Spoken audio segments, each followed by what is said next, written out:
KLYC, the Cruise, and a very good evening. We're live on AM 1260, KLYC, McMinnville, Newburgh. And what we're doing now is what we call a town hall.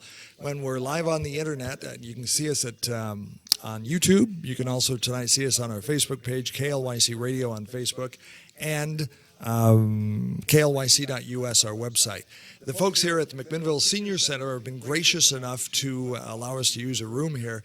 What you'll hear in the background is they're actually having Christmas music, and they're tap dancing or clogging, or a mixture, but they're giving a lesson out there right now. So if you hear them singing Frosty the Snowman and hear what sounds like tap dancing, it actually is. It's in the other room. With me is Dave Hageberg, who has been on the Parkway Committee, and we've been talking about the Parkway Committee since how long? 30 years? 1988. 1988. 29 years this month. Now, we're going to be driving Phase 1 of the bypass before the end of the year. At least that's the plan. That is the plan. It could run off of that a few days, but everybody is absolutely excited, David. We are going to drive on the first phase of the Newburgh-Dundee bypass within the next 6 weeks or less. So Phase 1, describe for the folks what Phase 1 is. So, Dave, let's pretend we're in a motor vehicle and we're driving from McMinnville towards Dundee and Newburgh. And just this side of Dundee, there's a dip in the road where we go up and we come level off, and you see that big new superstructure, the big new overpass going across Highway 99W. It was fun to watch them drag the pieces up the highway. Isn't it incredible? And the magnificent pieces of machinery and trusses that they put up. Well, you'd turn left right there, and you'd go up over 99W, and that will take you across around Dundee and around most of Newburgh, and that first phase will then connect with Highway 219 over by the airport. And that Highway 219, for people that don't recognize the number, is the road that goes from Newburgh over across the Willamette River towards Champoeg Park and St. Paul. Then shortly after you get across the Willamette River, you have a choice. You could go on towards St. Paul, or you could take a left off of 219, and you would take McKay Road, and that takes you over to I-5 at the Aurora-Donald interchange. Now, the other choice you have when you get to Highway 219 off the bypass is you can make a couple of jogs, and then you will get on to Sunnybrook Road, and you will take that road up, and it's the one that comes out at Fred Meyer, and that's the one that's being totally rebuilt now to be 3 lanes to connect you up at 99W at Fred Meyer. Merely a Band-Aid interim approach to get back up to 99W, but the long-term approach is obviously to go around the rest of Newburgh and come in and have the bypass connect with Highway 99W at the base of that big hill that we call Rex Hill. But what Phase 1 will do is it will get rid immediately of this tie-up that's happening in Dundee. When I first came to town 5 years ago and bought the radio station, the first time I went to Newburgh through Dundee, I knew there must be a traffic accident because the traffic couldn't be this backed up. This could not be a normal day for commuting. And I was quickly informed, well, Dave, you haven't been in town long, have you? And obviously I hadn't. It's a delay. Sometimes it could take you an hour to go from McMinnville to Newburgh. And, you know, Dave, that one of the challenges you think about as the population continues to expand in Oregon and along this corridor and in Newburgh, Dundee, McMinnville, that wait and that time delay not only is longer, but it is more hours of the day. So what originally you'd say, well, oh my gosh, from 7 to 8 in the morning and from 5 to 6 in the evening, you had these horrific backups. By 2025, they projected you'll have those 12 hours a day without the bypass. That would bring things to a standstill because we already have businesses asking about when is the bypass going to be completed. As they're looking at bringing businesses and jobs here to McMinnville, they're asking that question today. We can talk to McMinnville Economic Development Partnership, and that's a big question industries are asking, isn't it? It is. It's all about how do they get their people and their product both to them here in this area and from this area back over to I-5 in the metropolitan region, and how do you get to the airport? How long does it take to get from McMinnville to the Portland International Airport for companies that have people that travel a lot? That's a big factor. One of the reasons that we've been involved so long, one of the reasons the Economic Development Partnership and McMinnville Industrial Promotions have been such huge supporters, as well as chambers, downtown associations, and others. And also going to be interesting to see the towns reinvent themselves, because they're no longer going to have this bypass traffic that's going to be walking or driving through, looking off to the left or right and saying, oh, there's a store. Oh, by the way, I've always wanted to buy that, parasol or whatever, just as they're driving through town. Now those towns will have to look at becoming more destinations than just a bypass or buy through. So, David, I can tell you this. The towns of Newburgh and Dundee are beyond excited about getting their downtowns back. They're going to get their downtown business district back, what they've lost a long time ago from such horrific traffic. People would not pull off, stop, and shop.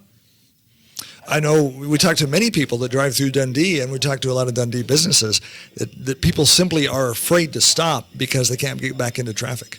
So one of the litmus tests when I first got involved in this project was I talked to a man by the name of Art Hay. Art owned the McDonald restaurant in Newburgh and in McMinnville. Mm-hmm. And so as I would talk to Art, I said, well, which do you prefer? Do you want all that traffic like you have in Newburgh for your business, or do you prefer McMinnville? He said, David, clearly McMinnville is a much better environment for people to stop and come into McDonald's and to take advantage of our services.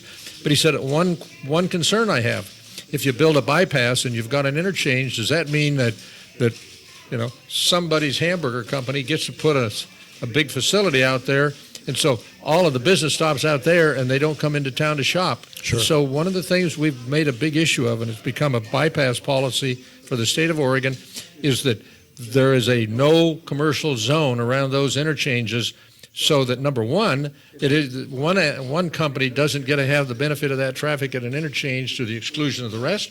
So people will want to go into town if they need services. And the second thing is, if you've watched anything about the big interchange over at Woodburn and what all that economic and all the development and the stores can do, they destroyed that interchange. And so at a cost of $40 or $50 million, it's been fixed once again. And we didn't want that to happen with this new facility. It's taken a lot of work to get this done, hasn't it? It's taken a huge amount of work. A lot of time, a lot of commitment by a lot of governmental entities, and the same kind of a commitment from a lot of private individuals who really understand the need for transportation and are willing to invest their time and resources. Now, I know you've put a lot of effort into beating the drum and getting people locally involved. How important was the local involvement, the local voices, the people calling their congressmen to make money happen and to let people know it's other people other than Dave Hageberg wanting this to happen? So, Dave, we've really had thousands of people involved in this project over the years. We've had 10,000 people sign petitions. We've had letters signed by hundreds and thousands of people and businesses, and that has made all the difference. This is the People's Bypass. It has been that public support that the congressional delegations, the state legislators have listened to in terms of what are the major transportation needs in Oregon that need to be addressed, and there are a lot of them. So it's about which project can bring the most support. And this project, and talking about it with ODOT, they've never seen anything like the support and the continuous efforts by the people of this area working with ODOT to solve an extraordinarily important problem. Has this been the number one transportation project in the state, or at least close to the top? Well, there hasn't been another project like this since when they built I-205, the big one that goes around the east side of Portland. Sure. This is the next big, huge project, and it's been a long time in the coming.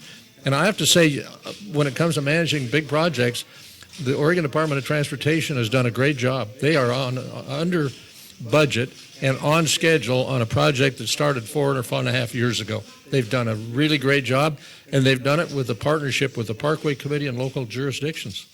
So we've got the bypass, and one of the concerns or one of the comments that I'm getting from people on the street when we talk about and they hear about the ribbon cutting is a lot of people think it's done, that it's done, we're going to cut the ribbon, we can drive on it. They drive under this big, beautiful overpass, and to them, it's done. It's finished. It's ready to drive on. The highway's striped. Yeah. Yeah. What are you talking about phase 2 for? So what is phase 2 going to do that phase 1 doesn't? Well, Dave, when you go on phase 1 and you go from McMinnville, you get on it to go around Dundee and Newburgh, when you get to the other end of this phase 1 and you come to Highway 219, you've got that choice. You can turn right. You can go over across the bridge and go to I-5, or you want to go back onto 99W, you have to make a left and a jog, and you get on Springbrook Road. And Springbrook Road is a city street. They're widening it to 3 lanes. All the traffic people will tell you it is but a Band-Aid, and it will fail when it opens in its ability to handle the volume of traffic that may want to get on this bypass. And so what we know is that it is truly a Band-Aid. So we have to build the next piece from 219 up back around and connect the bypass back to 99W up at Rex Hill. Otherwise, you'll get a lot of people that will say, well, Springbrook is so bad, I'll just go on 99W through Newburgh and Dundee now because there's a lot less traffic because a lot of it's going on a bypass. But it's like anything else, the traffic will go where there is the least congestion, and Springbrook will have significant congestion. So are we going to rebuild Springbrook, or are we taking another route? Springbrook has been rebuilt. That is the reason why you look at the big part of the bypass, you say, well, it looks like it's done and it's striped. Sure. But they can't open that main big new piece of the bypass that connects at 219 until the connection on Springbrook is completed. So if you want to go back up to 99W off of the bypass, you've got a way to get there. Okay. And Springbrook was the last piece to be built. So as we build phase 2, are we building Springbrook out more? That is a city street, or are we going another route? Springbrook will not be expanded further. The route will, as you come off of the bypass onto the Highway 219, it will go straight ahead. There will be, eventually there'll be an overpass over 219, and it will swing out around the rest of Newburgh, out between Providence Hospital and the Chehalem Glen Golf Course. And so it's going to be clear off at the edge of Newburgh on the northeast side. What are the challenges for going forward with phase 2? I believe you're in right-of-way acquisition right now. What's the status of phase 2 going forward? So one of the things about phase 2 is that it was all a part of the main project, so it has the same environmental permission and permits as phase 1 does. But the challenges are, first, to protect the right-of-way that will be necessary to where you can build that next piece, and that means dollars. And the second thing that has to happen is you have to finish the design of that phase 2. There's a concept, there's a line on the ground where it will go, but the actual design of the highway and the bridges and those things, it's at about a 30% level, David. So a couple of things have happened. There were, and as I mentioned earlier, significant savings from the first phase. And so of those savings, a number of the dollars, something in the neighborhood of $7 or $8 million, has gone for what will be the future look of the interchange of the bypass and 219 and the road that goes around from there, Wilsonville Road. That's all a very complicated design issue and transportation issue. So that part is now in design and starting to be built there, not the overpass, but that connector road for the Wilsonville Road. The second thing that we have is we had about $10.5 million so far of project savings on phase 1, that some of which belong to the local entities, and that all is being put into buying right-of-way in phase 2. So that got us started on right-of-way. There's been conversations, well, somebody could build a building in the middle of the right-of-way and prevent us from building that next critical piece. Mm-hmm. Well, so those dollars, about $10.5 million, are being used to acquire right-of-way that's in jeopardy of being lost by development. So you wouldn't want somebody to put a McDonald's on there and then all of a sudden, okay, what are we going to do with the bypass because the line's gone? Then your choice is to go buy McDonald's restaurants. You'd have to condemn it, tear it down, and to build that road through that location. So that's a very expensive way to go about building a bypass. So that's happening. And then the thing that's really been the big issue for the Parkway Committee has been funding from the Oregon legislature. And as you all know, the Oregon legislature met in 2017, starting last January, 1st of February. And so we as a Parkway Committee and all of our members spent a great deal of time meeting and working with the legislature on a major transportation bill that the legislature is working on and worked on for highways all over the state, and the critical need for that. And the bill passed. And as a result of that bill, the Newburgh-Dundee bypass got $22 million for the design work of phase 2. So now we've got money for design for phase 2. We've started to buy right-of-way for phase 2. And what that tells you is, well, I wish it were going faster. But the other side, if you're truly an optimist, and you have to be on this project, is It's not if they're going to build phase 2, it's when they're going to build phase 2. When you're designing it and buying right away, it'll happen. So now it's really a part of our continuing effort at the Parkway Committee is to go out and locate additional resources. So when you look at it, phase 2 is a $200+ million project. We've already raised about $40 million of that. So we're going to make it happen. It's just when and how long it's going to take to identify those other resources to move it forward. What are the biggest challenges right now as we look at this day going forward? What are your biggest challenges in the Parkway Committee to keep the train going forward? Well, I think the biggest challenges are to locate those additional dollars, and I think that one of those is what will happen in Washington, D.C. on transportation. We all recall that during the election there was a conversation by both Republicans and Democrats that we needed a major infrastructure bill to fund the critical transportation needs and infrastructure needs of America. There wasn't any argument about the need. The complexity comes up about how you pay for it. And what, is it through taxes? Is it through deficit spending? And so far, that logjam hasn't been broken. And it's been, as you can imagine, with all of the other things that have been going on with Washington, D.C., with the Affordable Health Care Act, with the issues surrounding the tax relief, they will get to the transportation bill, but it's not at the top of the list. And partly some of this tax issue and the tax laws could have an impact on where do you go find the dollars for transportation. Now, you bring up a good point. It's been interesting, and we'll use that word kindly, interesting Washington, D.C. We are seeing the lines being drawn, and we're seeing, we'll call them battle lines being drawn. And it seems, at least from the outside looking in, that it must be very difficult to get things done in Washington, D.C., because there are people that are entrenched in their views, and they don't seem to be budging. Well, I think that's the case. And I think people that are listening should know and watching that the Parkway Committee has been particularly active in our presence in Washington, D.C. We have our own lobbyist that has worked tirelessly to help us achieve funding. People could say, well, why do we have to spend money on a lobbyist to get public funding? Well, as an example, when the government comes up with a $400 or $500 billion transportation package for monies, there will be applications that will total $2 and $3 billion for that $500 million.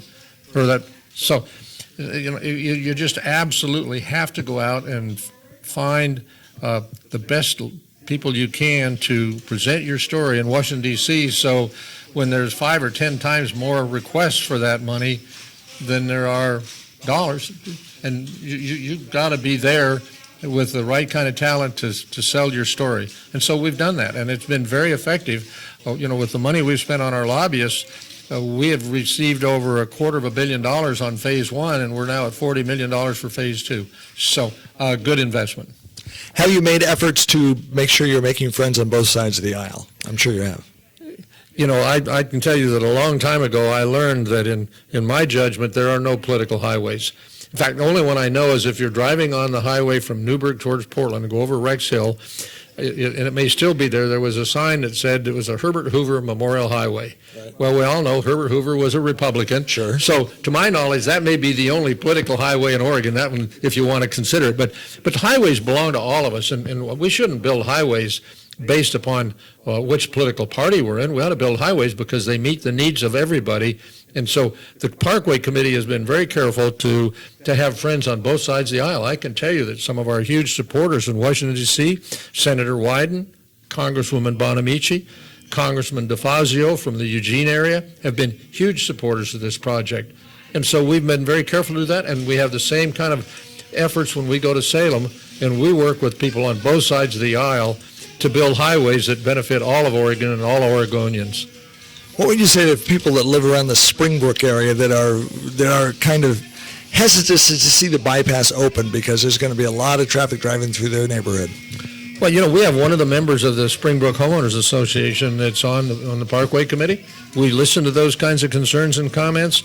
That's no different, David, than if you lived in the side of Dundee that abuts the bypass.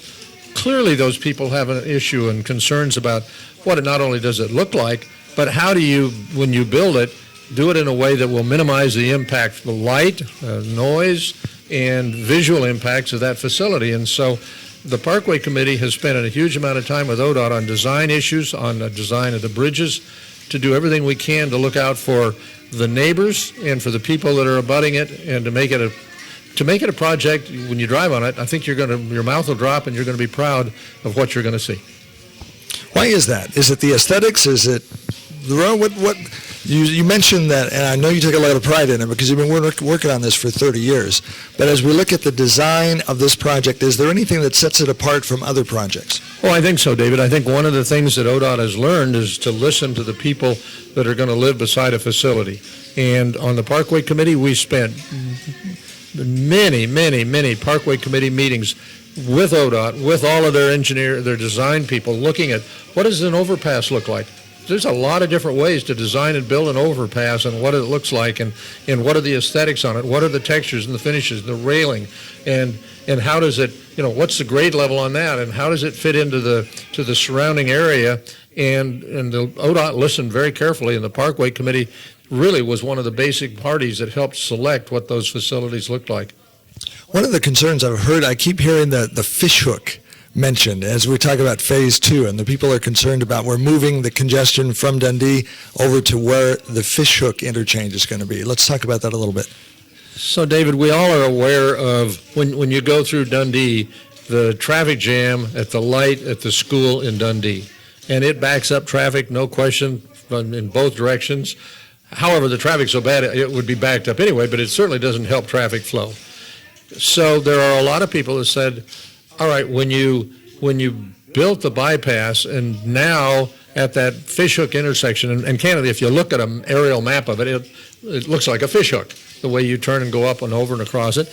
And people just say, well, all you have done is you have moved the traffic delay from the light at the school out to the McMinnville side of Dundee at that new intersection. And I can't tell you, the traffic consultants say, no, it'll work well for a number of years. Intuitively you say, well, what's changed? Why haven't you just moved the traffic problem? But I tell you, ultimately you'd say, well, why was it designed the way it was? Well, the design ultimately is a full multi-directional interchange. And so why didn't we build it that way now and not have this issue? David, it was all about money. When we got the money to build that first phase, the $192 million from the Oregon legislature, we spent a lot of time talking with ODOT, their Region 2 engineers, and they said, we can build you this facility, phase 1, but it will not have a full multi-directional interchange at Dundee when it connects. They said, we can tell you what those would look like if you added 2 more ramps that you need, but there's no money. So your choice is, you can either build it this way with the complexities of that fishhook, or you can just wait till you come up with enough money to do the whole thing and put in a full multi-directional interchange at Dundee. And so the next question we asked, we don't know where that money's coming from. Or how long you have to wait. Or how long we have to wait. And we said, so what happens? They said, well, if you wait too long, we'll take the $192 million and we'll spend it on projects around the state of Oregon. So what would you do? We built it, and we said, then we'll go out and find the money to put climbing ramps. When you go towards Dundee, there would be a right climbing lane that would go up over the railroad tracks and connect to over to that big overpass. Instead of making a left turn when you're going towards Dundee and to get onto the get around on the overpass, you'd turn right, and then you wouldn't need that delay on that light. So that's about a $12 million project. But if you do that, you can dramatically reduce the risks of being a traffic jam at the light at the bypass at the fishhook. So you're modifying the fishhook so it won't be as negative. Yeah, so the fishhook can be fixed. It truly can. It's just about money. It's not like you design something that won't work. But you build what you can with the money you have, and you'd say, well, then why don't we fix the fishhook now? Why are we working on phase 2? Well, the answer to that is because with such limited resources, we wanted to make sure that before people filled up the right-of-way path for phase 2, we had the money to go buy the right-of-way and do the design. So right now, that $40 million that I'm talking about is going to do the design and buy right-of-way, or get a good start on right-of-way, to protect phase 2. If you fix the fishhook and you don't protect phase 2 and you lose the ability to build phase 2, you can't go back and you can't fix it. But we can go back and fix the congestion issues that may arise at the fish hook because of that light. So what you're saying is that you prioritize the project and realize that to see this come to an end or fruition or an end of project or a completed project, you need to make those expenditures, which some people may not feel are justified, but in order to see the project completed, you had to make those expenses. Well, the Parkway Committee and ODOT sat down and we said, sometimes you have to make difficult choices of where do you put your resources next, and everybody agreed we needed to protect Phase 2 for the benefit of that, for the bypass. It will never work effectively, completely, without Phase 2. We can fix the fish hook someday, whenever. If we hadn't done the bypass, what would have happened? Oh, if you hadn't fixed, if we were not doing the Newburgh-Dundee bypass, you would be looking at monumental traffic jams, and people would today be saying, what do we do? And think about this, if you just started to figure out a solution today, one of the problems you'd have is it would take you 10 or 15 years to do it, and then the traffic will be just totally unacceptable. And so I can't imagine what you would do then, particularly in light of the fact that pretty soon a lot of your opportunities for access, for a right-of-way and a road around those have gone because of development. And it was a complicated problem to wind your way around Dundee and Newburgh as it is to build this facility, and eventually you'd have lost that opportunity completely. What are people saying to you on the street, in the grocery store? Obviously, a lot of people, you've been doing this for 30 years, so yeah, people know that you're on the committee and the chairman of the committee. You've been the only chairman of the committee for 30 years, right? I've been the only chairperson of the committee, and I think, there are probably a number of reasons for that. One of them may be they haven't been able to find somebody else that would expend the kind of time it takes to do this project. Nobody on the committee gets paid. I mean, Right. This is absolutely a total volunteer. This is the people's bypass, David. What are people saying to you? Oh, what they ask is, all right, so where is the ribbon cutting going to take place? Okay. Where is that going to be? And that hasn't been finally settled yet. But if you went to the party on the bypass in late September, the 26th of September, whatever date, it's in that same area, because it's a big area, it's on between the two big bridges, and so it's a great place for traffic and people, and I think that's probably where it's going to go. More to follow. You will be one of the first to hear about it in the media. Okay, here's where you go to be a part of that enormous event. So that's one of the questions. The other ones that they continue to ask is, well, what day does it really open? And we've had that conversation, but somewhere around we hope between Christmas and New Year's, shortly thereafter, if not by then. And then the biggest question is, well, when are you going to finish it? What are you going to do to get clear back on it so that the bypass leaves 99W at Dundee, goes around Dundee, Newburgh, and connects back to 99W on the Rex Hill side towards Tigard? How do you make the complete loop? That's what people want to know, and that's what we're working on and have been for the last several years. So Phase 2 may take another 5-10 years? David, it's all about resources. If you had the money that was necessary to go build the whole thing and you could get started, you're talking by the time you get right away in design and engineering, at least a couple of years, and then construction is going to take at least 3 years. So at the best 5, but I would say more like 6 or 7, because recall, we're still looking for the opportunities to find the next $160 or $70 million. And so far, while we continue to hope that will come partly through Congress, that hasn't happened yet. Okay. So you've been working on this committee for 30 years now? 29. 29 years. Sure. What's a year, among friends, so to speak? Absolutely. If we had not done this, mission critical for economic development in McMinnville and Yamhill County, it would have created a logjam in economic development into the future, which would have caused jobs. So, David, we saw a number of years ago the loss of a number of jobs in McMinnville because of the transportation issues. And what we would continue to see is not only the potential of losing jobs for those entities that really need and have a critical need for access to the metropolitan area and to transportation corridors, you'd be at risk at losing them. And the next thing that would happen is you would find it very difficult to attract new jobs that pay wages in an amount significant for somebody to support a family. So making the roadway as good as we are making it is probably going to increase the quality and the quantity of jobs in the McMinnville-Yamhill County area and the quality of life. And, we hope so. And it brings up that question of some people have said, golly, if you build this facility, McMinnville is going to really grow. Well, go back 30 years ago, and McMinnville was less than half the size it is today, and it's grown in spite of this highway, David. And so what I would tell you, and as you now see the continued expansion of the wine industry and the very fact that this is such an incredible place to live and the people that are coming here will increase our population through this corridor by 30% in the next 20 years, with or without the bypass. So our choice is you can drown in traffic, or at least you can provide a livable area for moving about because you have the bypass and the jobs it creates. December 18th is the ribbon cutting for the bypass. There's going to be one ribbon cutting. Right after December 18th, you're not going to be able to jump in your car and drive the bypass, but there will be a ceremonial ribbon cutting. The governor will be there, a number of dignitaries. I'm sure you will be there with some comments to say to the folks.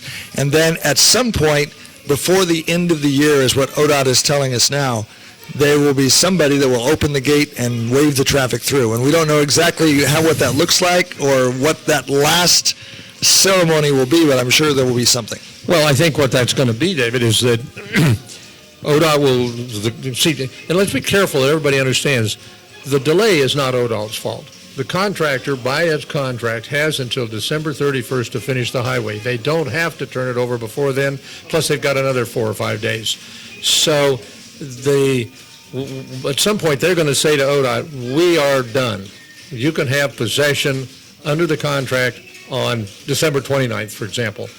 ODOT has been continually conversing with the contractors, when will the contractor be done, so that they can select that day, but they don't know just yet when it's going to be. As soon as ODOT knows, we'll all know, and on the morning that it's open, my judgment is at 5 o'clock in the morning, ODOT crews will be out there. They will swing open those gates, they will activate the turn signals, and that bypass will be open for traffic to begin to use it. And we'll be there, I'm sure, with the AM van, and who knows who's going to be the first car to go over the bypass. It might be interesting to have a contest. Well, there's probably a lot of people who would love to be the first one, but from the Parkway Committee's standpoint, what's really critical important is that it's open for the public to use and to understand and appreciate the incredible accomplishment that we've all made as a whole region to do something that ODOT told me today in a conversation they've never had or dealt with an entity like the Parkway Committee, and the kind of support and the cooperation that ODOT's had and the level of achievement that this project has created. And as we've said, first huge project since I-205, and it happened because of the people that wanted this project. Is there a Facebook page or a website people can go for the latest updates? No, ODOT keeps a website and updates on this project. The Parkway Committee has, and that's just another issue of time and people and resources. We have no budget, no money, sure, so we don't do that. So the ODOT webpage, I'm sure, has an update link. That's the place to go, ODOT. For updates on that. We'll keep you in the loop and let you know what's going on. December 18th, it will be the same place that Party on the Parkway was. We know that. The exact time, my guess, is 2 o'clock. 2 o'clock. Now, having said that, I also understand, the governor will be there, right? But it's been extremely complicated for the congressional delegation with everything going on in Washington. But I do think that there is at least the potential that Congresswoman Bonamici will be there. She's been a huge supporter, both when she was in the Oregon legislature, when she is in Congress, and they're at least hoping that she may be able to get there. She may be a little late, so this whole ceremony could be delayed a little bit to make sure that she's also there. Okay, so stay tuned for the details. Anything you'd like to add in closing? Well, I just have to say that one of the great things that's happened has been the local support, and let us not forget with the money we have for that design for Phase 2 has come about because of local legislators that have been so critically supportive. Senator Boquist on the Senate side is a huge supporter in moving this project and transportation forward. Representative Noble, who is a freshman Republican legislator, and he voted for this project, and if he hadn't voted for it, we would not have been included in the funding package. That $22 million would not have happened if it weren't for people like Representative Noble, Senator Boquist, and others that worked across the party lines, as you asked, to build a highway for all the people. All righty, more to come.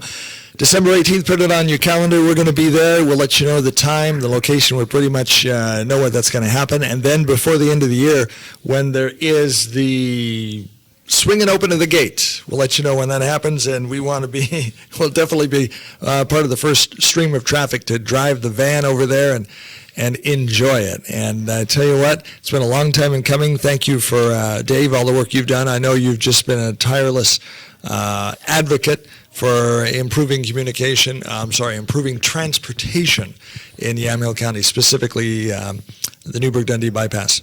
So it's just been a pleasure to work with such incredible people, and all of the local elected officials, the local business people, the local citizens who really understand the need to develop this project.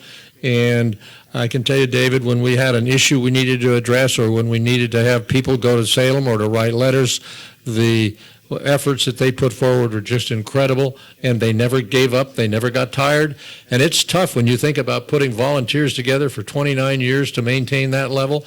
Gives you an idea of the people of this county and this region who just said, you know what, the word quit is not in my vocabulary. You have to understand that the people were born on the day that this project started. They're 30 years old now. They are, and then they're going to just really enjoy this project, and they can thank their parents and their grandparents and a lot of people who aren't here today for making this all happen. And it is just an incredible accomplishment by what the people can do when they make up their mind that something has to happen. One of the things that we're excited about here at KLYC is the ability to bring streaming video and live events like a KLYC Town Hall. We're going to have another town hall this Thursday talking to the good folks at Habitat for Humanity here in McMinnville about their projects. They have a veterans build. They have a subdivision over by the Legion Hall, Post 21 in McMinnville. So that will be the discussion this Thursday. Tomorrow night, we're going to be covering the McMinnville City Council meeting. We routinely do Newburgh and McMinnville City Council meetings and the County Commission meeting as well, with live video, recorded video if live video is not available, such as the Tuesday informal work session because of space constraints in the meeting room. But what we want to do is bring live video and current media techniques to your local radio station. So obviously this is being broadcast in KLYC. There's a place for that, but there's also a place for using the internet and using video, and you're going to be seeing a lot more of that here at KLYC, such as you're seeing tonight with Town Hall and other programs like that. Dave, this is not your first Town Hall program here on KLYC. We did one about the homeless issue, about the Yamhill County Gospel Rescue Mission. County Gospel Rescue Mission. Incredible, again, example of what the people of this area can do when they make up their mind that there's an issue that needs to be addressed. It isn't being, and they say, not in our community. We will not allow people to freeze to death on the streets of this city or to not have enough food to survive. And so that's yet another example of an incredible accomplishment by the people of this region. Okay. Have a good evening. We'll join you again tomorrow night with the McMinnville City Council meeting this Thursday. Don't forget, it is Town Hall and with Habitat for Humanity, speaking of putting people in homes. Another great program. All righty. Dave, thank you for being with us tonight, and I'm sure we'll be talking to you again in the future. AM 1260 KLYC, the crews on the street, online, on the air, depend on us, and we will find the place to go, and here we go.